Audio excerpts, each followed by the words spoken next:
میرا دل پیچ کھاتا ہے۔ پہلی تلاوت ہوشیہ نبی کی کتاب 11واں باب 1 سے 4، 8 سے 9 آیت۔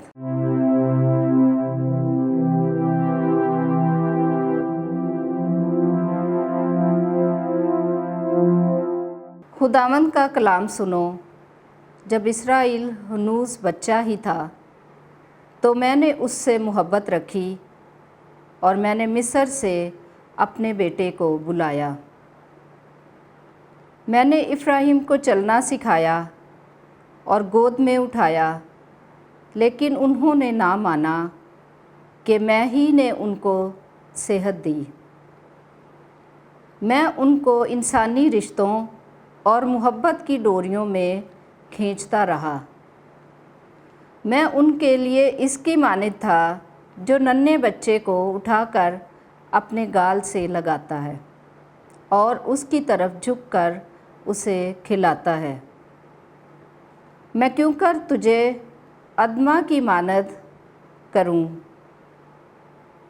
کیوں کر صبیون کی مانند بناؤں؟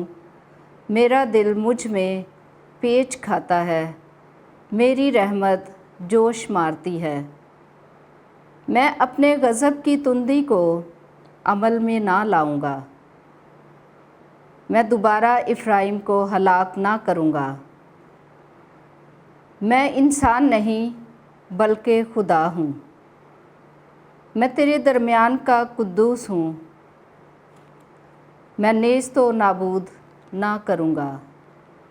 پاک کلام کے پڑھے اور سنے جانے پر خدا کی برکت ہو، خدا کا شکر ہو۔ زبور جماعتی جواب۔ تم خوش ہو کر نجات کے چشموں سے پانی بھرو گے۔ یقیناً خداوند میرا مخلص ہے، میں اطمینان سے ہوں اور نہیں ڈروں گا۔ خداوند ہی میری قوت اور توانائی ہے اور وہی میرا مخلص ہے۔ تم خوش ہو کر نجات کے چشموں سے پانی بھرو گے۔ جماعتی جواب۔ تم خوش ہو کر نجات کے چشموں سے پانی بھرو گے۔ خداوند کا شکر کرو، اس کے نام کو پکارو، قوموں میں اس کے کاموں کو مشہور کرو۔ بشارت دو کہ اس کا نام اعلیٰ ہے۔ جماعتی جواب۔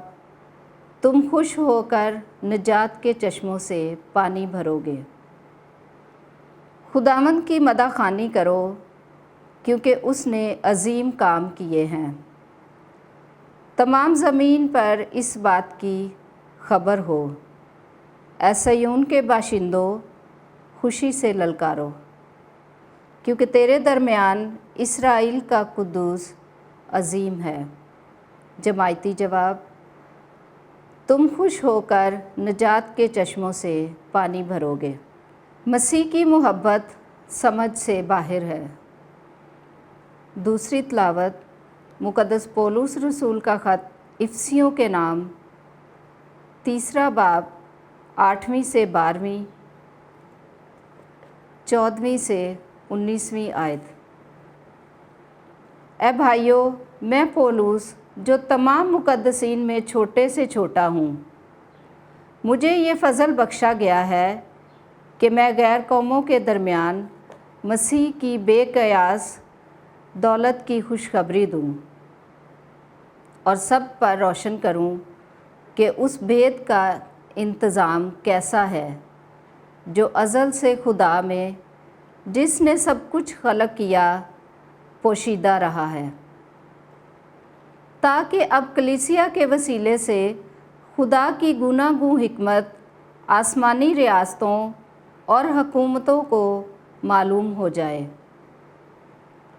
اس ازلی ارادے کے مطابق جو اس نے ہمارے خداوند مسیح یسوع میں کیا، جس میں ہم کو اس پر ایمان لانے سے دلیری اور بھروسے کے ساتھ تقرب حاصل ہے۔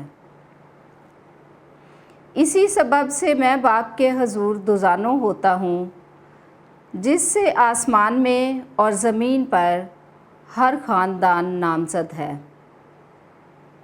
کہ وہ اپنے جلال کی دولت کے سبب سے تمہیں یہ بخشے کہ تم اس کی روح سے باطنی انسانیت کی نسبت قدرت کے ساتھ زوراور ہو جاؤ، اور یہ کہ ایمان کے وسیلے سے مسیح تمہارے دلوں میں سکونت پذیر ہو، تاکہ تم محبت میں جڑ پکڑ کر اور بنیاد ڈال کر سب مقدسوں سمیت بخوبی سمجھ سکو کہ اس کا عرض و طول، علو و عمق کتنا ہے، اور مسیح کی بے پایاں محبت پہچان سکو، تاکہ تم خدا کی ساری معموری سے معمور ہو جاؤ۔